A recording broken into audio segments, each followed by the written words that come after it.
ఖమ్మంలో deputy CM Bhatti Vikramarka మాట్లాడుతున్నారు. ఇప్పుడు లైవ్ చూద్దాం.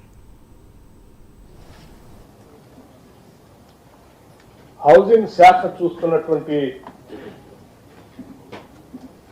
శ్రీ పొంగులేటి శ్రీనివాసరెడ్డి గారు ఈ ప్రభుత్వం ఆనాడు అధికారంలోకి రావడానికి వచ్చే ముందు ఇచ్చినటువంటి మాట ప్రకారం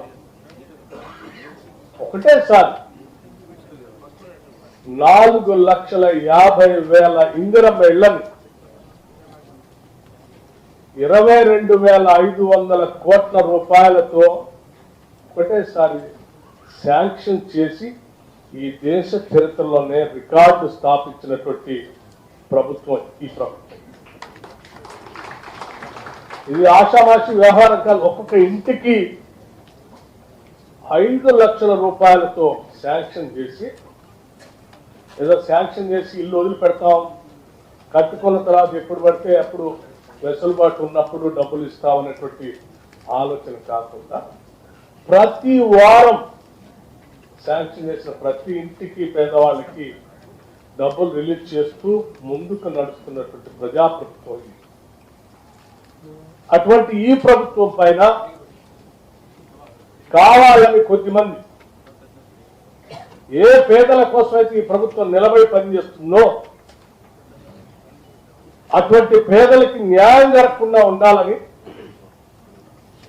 వాళ్ళకి మేలు జరగకుండా ఉండాలని ఈ ప్రభుత్వం మీద బురద తల్లి ఈ ప్రభుత్వాన్ని పనిచేయకుండా చేయాలనేటువంటి ఒక కుట్ర కొద్దిమంది చేస్తున్నటువంటి ప్రక్రియ ఈ ఖమ్మం పట్టణంలో స్పష్టంగా కనిపిస్తా ఉంది.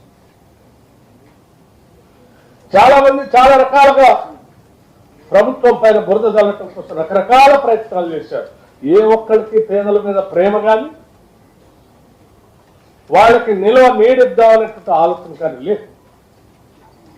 కేవలం పేదల నిస్సహాయతను అడ్డం పెట్టుకొని కొద్దిమంది మాఫియా లాగా తయారై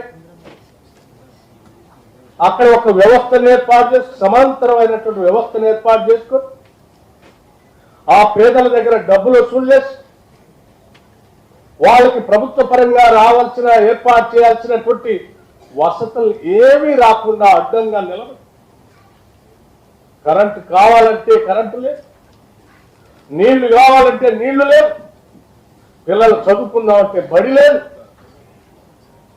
న్యాయంగా నేను నా కష్టాలతో కట్టుకున్న ఇంట్లో నమ్మకంగా ధైర్యంగా బతుకుదామనంటే ఆ ధైర్యం వ్యవస్థ కూడా లేకుండా చేసి వాళ్ళని భయంగా ఉంచుతూ వాళ్ళు కూలీ నాలు చేసుకున్నటువంటి వాళ్ళని బెదిరించి వేల రూపాయలు వసూలు చేయటమే కాకుండా ప్రభుత్వం ఎప్పుడు ప్రయత్నం చేసి వాళ్ళకి వసతులు కల్పిద్దామని అక్కడ పోవటానికి ప్రయత్నం చేసిన వాళ్ళ మీద దాడులు చేసినటువంటి పరిస్థితులు చూశాం.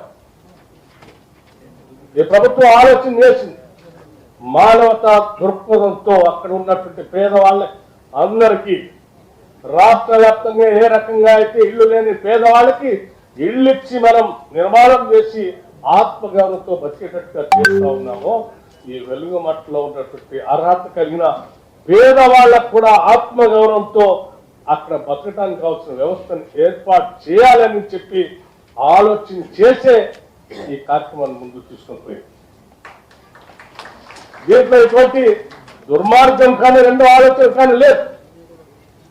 ప్రతి సందర్భంలో అక్కడ ఉన్నటువంటి పేదవాళ్ళు కరెంట్ కావాలని అడిగితే కరెంట్ ఇవ్వండి అని చెప్పి, నీళ్లు ఇవ్వండి అని చెప్తే అక్కడ పోతున్నటువంటి అధికారులు అడ్డుపట్టడం, వాళ్ళకి చేయాల్సినటువంటి వ్యవస్థ ఏర్పాటు చేద్దామనంటే దాడులు చేయటం అనేక సందర్భాల్లో చూసాం. మనం అనేక కేసులు కూడా పెట్టాం. చివరికి న్యాయస్థానాల్లో